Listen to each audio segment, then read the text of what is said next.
I'm a self-employed architect living here in Aarhus, and I'm running for office at the City Council here in Aarhus on November 16th for the Social Liberals, which is one of the old parties here in Denmark, an offshoot from Venstre, with a quite heavy stance on social issues, environment, and then as the odd cat, also business and economics.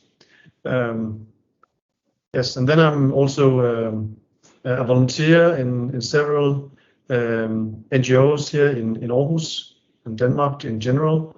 I'm the chairman of an organization that helps refugees start their own business and becoming independent from the social welfare system.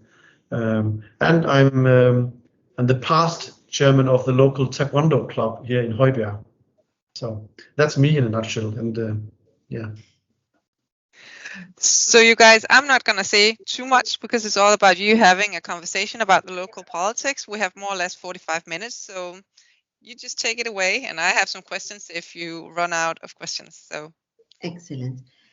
So basically what I wanted to know, Metin, if you and all the other politicians know what it takes for a non-EU person to come and have a life here without being employed by a company, without coming on a work contract. Do you know the steps and the headache we have to go through?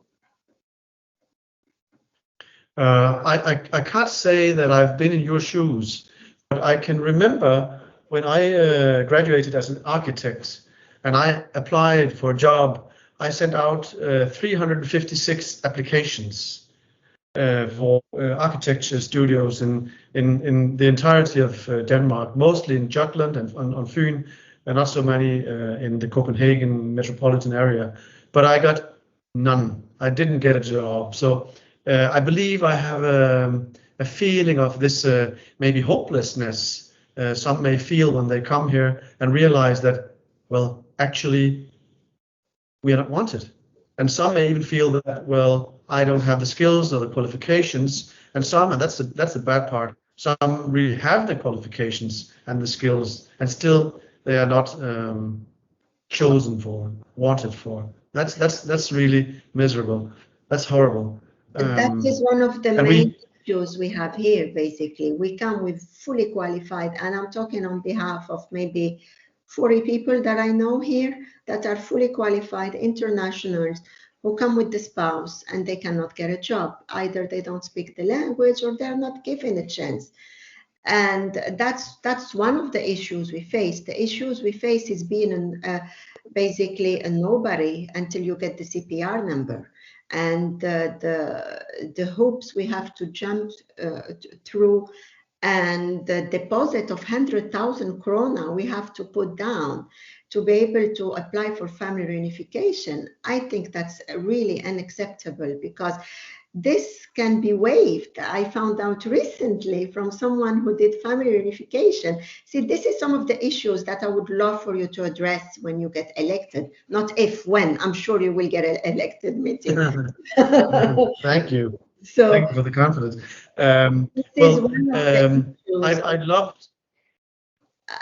I'd love to address that, but it's a matter for the politicians in the parliament, in the national parliament. So it's actually not something that we can really do much about locally. But it's a thing that the Social Liberal Party is fighting on a daily basis, because we see all these people who, for example, find the love of their life abroad, and they're not able to take their spouse back to Denmark where they belong. That's crazy. That means that people will have to go to, say, Malmö in Sweden, live there for 5 years, while one of the married couple, the man, the wife, the one with the Danish residency or the citizenship, can go to, say, Copenhagen and work, while the spouse will have to stay behind in Malmö, live there for 5 years, and then you can swap the Swedish passport for a Danish one. That's crazy. That's completely insane. I know of several people who are jumping through that hoop. Sorry? And that's for people who have the opportunity to go and live in Sweden. For me, for example, with my husband, we don't have that opportunity. We live in Aarhus. I cannot go and be too far from my husband. And here I see that I have no chance of getting that citizenship if I don't speak Danish. Even the permanent residency, I have no chance of getting it if I don't speak Danish. I work almost 24 hours a day because of the time difference.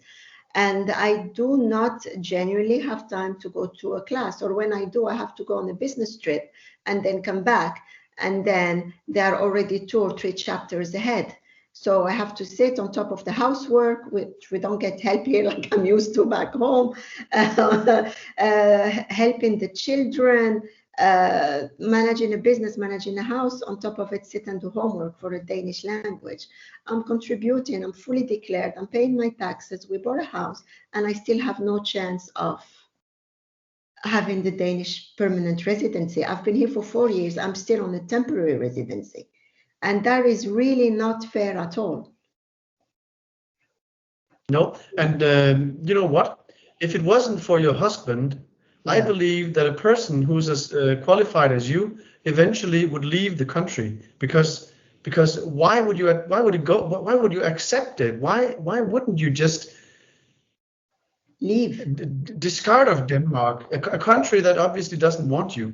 Why? We have we have friends that did that. They came here. She's fully educated, fully qualified. Her family reunification was not rejected, accepted with difficulties. And then because of COVID, a mistake from the government that they did not inform her where she has to go and pass her A1 test. She was basically sent a letter that we're gonna we are thinking of revoking your residency. They left in July. They've had it after 1.5 years of being here, struggling, putting the kids through the system. He's Danish, she's Egyptian, with 2 Danish kids. They left at the end of the day because she felt unwanted. She is in HR. She has her own firm as well. Very educated, very nice Egyptian girl, not living on allocation and like many other people here. They left the country because she's had it. Unfortunately, my kids have been here for 4 years. I cannot just pack and leave. And we bought a house, and we can't just go like they did. And I envy them, to be honest, because it's really hard to be here and be accepted. After 4 years, I still don't feel home. You know what? I would like to hear in your own words what it does to you that that the system or the government or the country doesn't want a person. What does it do? How does it affect you emotionally? Mentally, I had a depression the first year we were here, because you cannot work from having a full life. If you I was speaking in events, I've been published in Forbes magazine, I was in TV interviews, I train UN, I'm an official trainer for the UN for digital marketing. So I am not someone coming to live on allocations. I had a depression because I couldn't even get a gym membership without a CPR number. I couldn't leave my house for 9 months, and after that 9 months we got a rejection. You have 14 days to leave the country. They send you a letter that comes already delayed in the mail. You have 14 days to leave the country. So how do you think will that affect a person mental? And my kids were crying, my husband was in disbelief. So, but being the person who I am, I hired the PR agency and I went after the Danish government. If you Google my name, I was published in 14 or 17 newspapers. I did TV interviews here, and because of that, I had a radio show for 1 year. But that's me, I have a voice. Other people don't have a voice, they leave. They unfortunately leave. And I had a meeting with the mayor of Aarhus. I got a letter from Metin Frederiksson. All this is documented, but because of who I am, and I had a depression, I had to be treated for it, because you come here, you can't even volunteer in a dog shelter. We don't even have the right to do that. And they want qualified people. They want us to integrate, but they don't allow us to integrate. And that's a very big problem. They know you have to speak Danish, fine, but let me, while I'm sitting doing nothing for 8 months, let us go and learn the language. No, it's not possible without a CPR number. And then just the hopes and the uncertainty. Until now, I'm uncertain because I don't have a permanent residence. I have a temporary residence. Next time I go renew it, then what? The rule change. You cannot have it. I live in fear of being kicked out of where my children are living. They've been here for 4 years, and it's really. It's daunting. That's the exact word. It's daunting. They can make different rules for different people. We are not all the same. This gender law is not right. You see people driving a very old, crappy car, and you see people driving the latest Porsche and Range Rover. There is no equality in Denmark.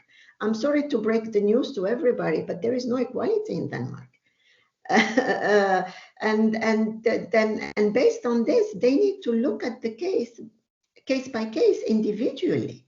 They need to look at the qualification of the person.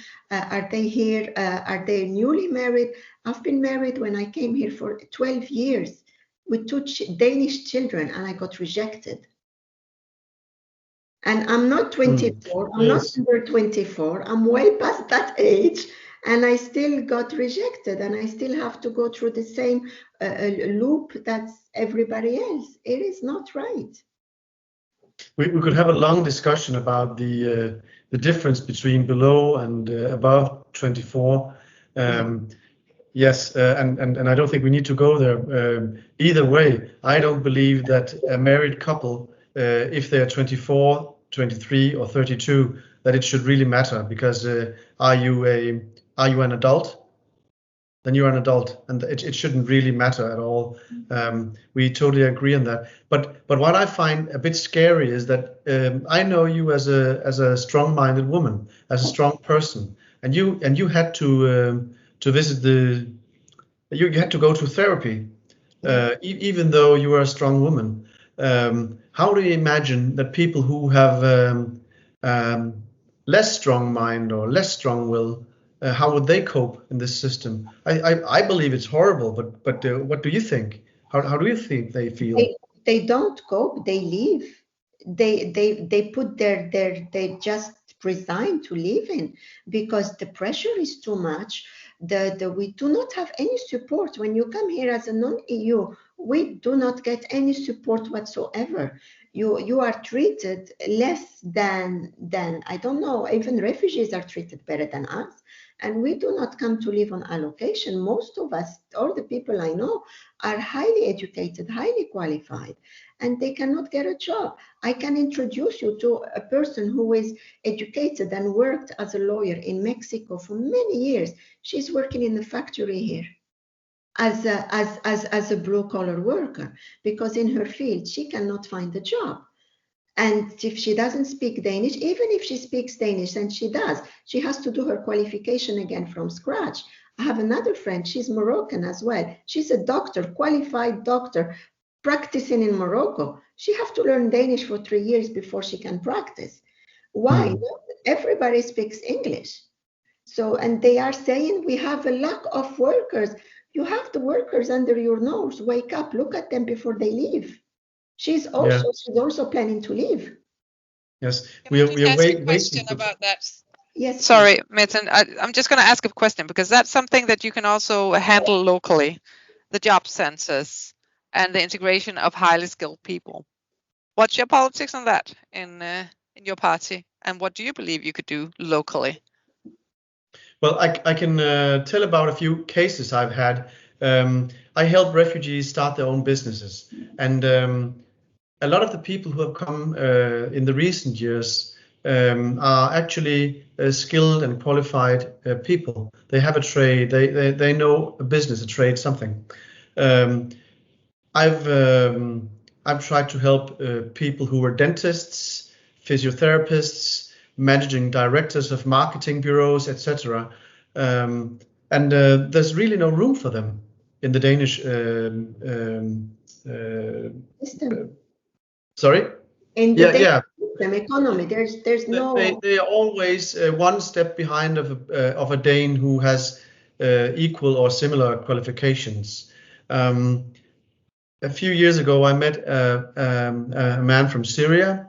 He had a degree in communication science, and that's so special I don't even know what they do for a living. But he asked me if I believed that he was going to be able to use his education in Denmark. And I said, well, I really don't know what you do for a living or did for a living back in Syria. But I have a hunch that, well, those days are gone. You're not going to do what you were trained for. But you know what? I can help you start your own business where you can do, for example, gardening. And he was ready to accept, the shovel and a broom and do manual labor because he'd been everywhere. He'd tried everything, and there wasn't any room for him anywhere. And he was ready to do manual labor, like you said, highly qualified people, Hoda, highly qualified people doing manual labor. Yeah. It's a waste of potential. Rocket scientists should build rockets. And manual laborers should do manual labor. So I think it's a waste. Yeah. Sorry? There is no shame in doing this kind of work, but we are overqualified to go and sit. When I was looking for a job, because when I came, I said, okay, I'm going to start looking for a job. And I did. I went to the job center, I registered and all that. And I've been sent to 2 interviews. One of the interviewer, he looked at me, he thought I'm a refugee that is coming with no qualification whatsoever.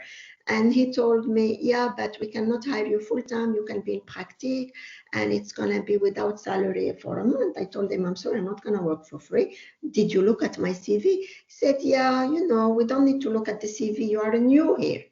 I was just like, really? Okay, thank you very much. I'm not interested. And I left. He was just looking.